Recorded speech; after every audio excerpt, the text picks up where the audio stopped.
Madam একটা বই নিবেন, সারাদিন কিচ্ছু খাই নাই। উফ, এই জ্যামার রাস্তার এই ফকিরগুলো পুরো শহরটাকে এরা নোংরা করে রেখেছে। দেখো মায়া কিভাবে কাচের উপর হাত রাখছে, just ignore them. Are you crazy Maya, একটা ভিখারির বাচ্চাকে 5,000 টাকা দিচ্ছ? ঢাকার জ্যাম, ভারী বৃষ্টি, গাড়ির ভাইপার চলছে। একটি বিলাসবহুল মার্সিডিজ গাড়ির ভেতরে বসে আছে আরিয়ান এবং তার স্ত্রী মায়া।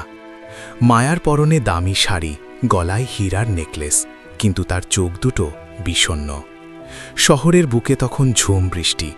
বিলাসবহুল গাড়ির এসির কনকনে ঠান্ডাতেও মায়ার বুকের ভেতরটা যেন এক অদ্ভুত শূন্যতায় পড়ছিল। আরিয়ান শহরের অন্যতম শীর্ষ ব্যবসায়ী, মায়াকে পৃথিবীর সব সুখ এনে দিয়েছে, কিন্তু মায়ার চোখের দিকে তাকালে মনে হয় সে যেন প্রতিদিন একটু একটু করে মরে যাচ্ছে। ট্রাফিক সিগন্যালে গাড়ি থামে। বৃষ্টির মাঝে 10-11 বছরের একটি ছেলে, গায়ে ছেঁড়া শার্ট, হাতে পলিথিনে মোড়ানো কিছু পুরনো বই বিক্রির চেষ্টা করছে। ছেলেটির নাম সূর্য। উফ, এই জ্যামার রাস্তার এই ফকিরগুলো পুরো শহরটাকে এরা নোংরা করে রেখেছে। দেখো মায়া কিভাবে কাচের উপর হাত রাখছে, জাস্ট ইগনোর দেম। ম্যাডাম একটা বই নিবেন, সারাদিন কিচ্ছু খাই নাই। মায়া তার ব্যাগ থেকে 5,000 টাকার একটি বান্ডিল বের করে ছেলেটির হাতে দেয়। আরিয়ান অবাক হয়ে মায়ার হাত চেপে ধরে। আর ইউ ক্রেজি মায়া, একটা ভিখারির বাচ্চাকে 5,000 টাকা দিচ্ছ? হ্যাঁ, তাকে সাহায্য করছি। এটা পাগলামি। একটা ভিখারির বাচ্চাকে 5,000 টাকা দিচ্ছ? এরা চিটার। ওকে আমার চিটার মনে হচ্ছে না আরিয়ান। ওর চোখগুলো কেন এত চেনা লাগছে আমার? সিগন্যাল ছেড়ে দেয়, গাড়ি টান দেয় ড্রাইভার। মায়া পেছনের গ্লাস দিয়ে অপলক দৃষ্টিতে তাকিয়ে থাকে বৃষ্টিতে ভেজা সূর্যের দিকে। মায়াদের বিলাসবহুল বেডরুম। মায়া ঘুমাতে পারছে না। সে ড্রয়ার থেকে একটি পুরনো, ফ্যাকাশে হয়ে যাওয়া শিশুর জামা বের করে বুকে চেপে ধরে নিঃশব্দে কাঁদছে। কেউ জানে না মায়ার এই বিলাসবহুল জীবনের আড়ালে লুকিয়ে আছে এক বুক ফাটা আর্তনাদ। আজ থেকে 10 বছর আগের কথা। তখন মায়া কোটিপতি আরিয়ানের স্ত্রী ছিল না।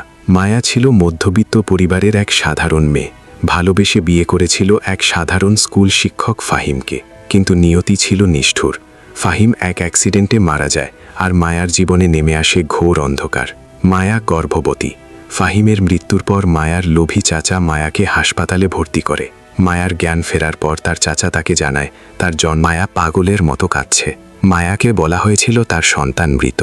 জীবনের সব আশা হারিয়ে মায়া যখন আত্মহত্যার পথ বেছে নিচ্ছিল, তখন আরিয়ান তাকে বাঁচায় এবং বিয়ে করেই প্রাসাদে নিয়ে আসে। কিন্তু আজ রাস্তার ওই ছেলেটিকে দেখে মায়ার বুকের ভেতর মাতৃসত্তা যেন আবার ডুকরে কেঁদে উঠেছে। ছেলেটির ভ্রুর ওই কাটা দাগ ফাহিমেরও ঠিক এমনই একটা দাগ ছিল। কয়েকদিন পরের বিকেল, মায়া তার ড্রাইভারকে নিয়ে ওই একই সিগন্যালে এসছে। সে গাড়ি থেকে নেমে রাস্তার এপাশ ওপাশ খুঁজছে সূর্যকে। হঠাৎ সে দেখতে পায় রাস্তার ওপারে সূর্য দাঁড়িয়ে আছে। সূর্য, এই সূর্য! সূর্য মায়াকে দেখে খুশিতে হাসে এবং রাস্তা পার হওয়ার জন্য দৌড় দেয়। ঠিক সেই মুহূর্তে একটি দ্রুতগামী ট্রাক এসে সূর্যকে সজোরে ধাক্কা মারে। মায়া রাস্তার মাঝখানে দৌড়ে যায়। কেউ বাঁচান, আমার ছেলেটাকে বাঁচান! ড্রাইভার, গাড়ি বের করো। হাসপাতালের ইমার্জেন্সি করিডোর। মায়ার সারা গায়ে রক্ত। সে আইসিইউ এর দরজার সামনে মেঝেতে বসে কাঁদছে। একটু পর আরিয়ান এবং আরিয়ানের অহংকারী মা, মায়ার শাশুড়ি, হাসপাতালে ছুটে আসে। এসব কি মায়া? তুমি একটা রাস্তার টোকাইয়ের জন্য নিজের এই অবস্থা করেছো? মেডিকেল 30,000 টাকা দিয়ে হাসপাতাল করতে বলুন। চলো এখান থেকে। ঠিক তখন ডাক্তার আইসিইউ থেকে বাইরে আসেন। তার চেহারা চিন্তিত। পেশেন্টের প্রচুর রক্তক্ষরণ হয়েছে। উনার একটি রেয়ার ব্লাড গ্রুপ প্রয়োজন, এবি নেগেটিভ। ব্লাড ব্যাংকে এই রক্ত নেই।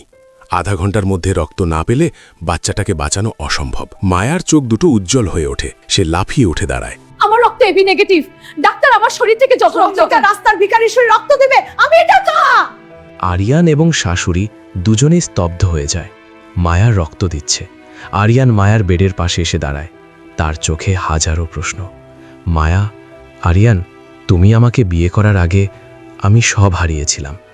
আমার চাচা আমাকে বলেছিল আমার বাচ্চাটা জন্মের পরপরই মারা গেছে, কিন্তু আমি কখনো ওর মৃতদেহ দেখিনি। আজ সূর্যের রক্ত দেওয়ার আগে ডাক্তাররা যখন ওর ডিএনএ আর আমার রক্তের স্যাম্পল ম্যাচ করল, তখন আমি জানলাম। মায়া ফুপিয়ে কেঁদে ওঠে। আরিয়ান পাথরের মতো দাঁড়িয়ে আছে। সূর্য আমার আর ফাহিমের সন্তান। আমার চাচা টাকার লোভে আমার বাচ্চাটাকে একটা চাইল্ড ট্রাফিকিং চক্রের কাছে বিক্রি করে দিয়েছিল। 10 বছর, 10টা বছর আমার নারী ছেঁড়া ধন রাস্তায় রাস্তায় না খেয়ে ঘুরেছে, আর আমি তোমার প্রাসাদে রানীর মতো থেকেছি। তুমি এসব কি বলছো মায়া? ঠিক তখন শাশুড়ি রুমে প্রবেশ করে, তার চোখে আগুন। আমি আগেই জানতাম তুই অপয়া, তুই তোর এই পাপের ফল নিয়ে আমাদের বাড়িতে আর ঢুকতে পারবি না। আরিয়ান, আজই ওকে ডিভোর্স দে। এই ভিখারির বাচ্চা নিয়ে ওর রাস্তায় গিয়ে দাঁড়াক। মায়া নিজের হাত থেকে স্যালাইনের সূচ খুলে ফেলে। সে উঠে দাঁড়ায়। তার চোখে কোনো ভয় নেই, বরং এক অভাবনীয় মাতৃত্বের শক্তি। আমাকে ডিভোর্স দিতে হবে না মা, আমি নিজেই আপনাদের এই টাকার অহংকার আর মিথ্যা আভিজাত্যের প্রাসাদ ছেড়ে যাচ্ছি। যে প্রাসাদে একটা শিশুর জীবনের চেয়ে স্ট্যাটাস বড়, সেই প্রাসাদে মায়া কোনোদিন ফিরবে না। মায়া আরিয়ানের দিকে তাকায়। তুমি আমাকে অনেক ভালোবেসেছ আরিয়ান, আমি তোমার কাছে কৃতজ্ঞ।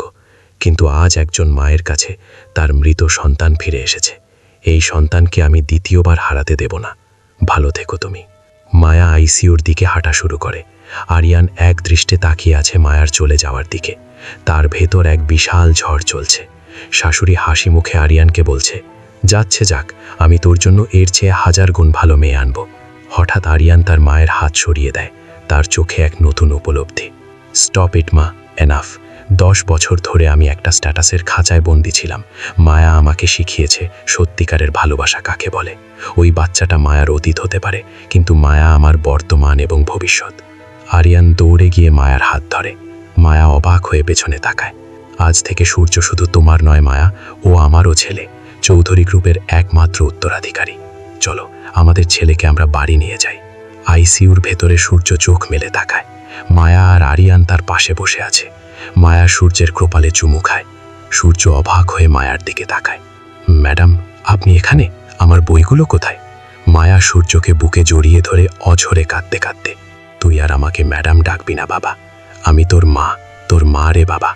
আজ থেকে তোরা রাস্তায় থাকতে হবে না। আরিয়ান সূর্যের মাথায় হাত বুলিয়ে দেয়। সূর্যের চোখে জল। সে মায়াকে শক্ত করে জড়িয়ে ধরে মা বলে। আইসিইউর বাইরে শাশুড়ি মাথা নিচু করে দাঁড়িয়ে আছে, তার পরাজয় আর অহংকার ভাঙার গ্লানি নিয়ে। রক্তের টান কখনো মুছে যায় না। প্রকৃতির এক অদ্ভুত নিয়মে শত চক্রান্ত আর দূরত্বের পরও একজন মা ঠিকই চিনে নেয় তার সন্তানকে।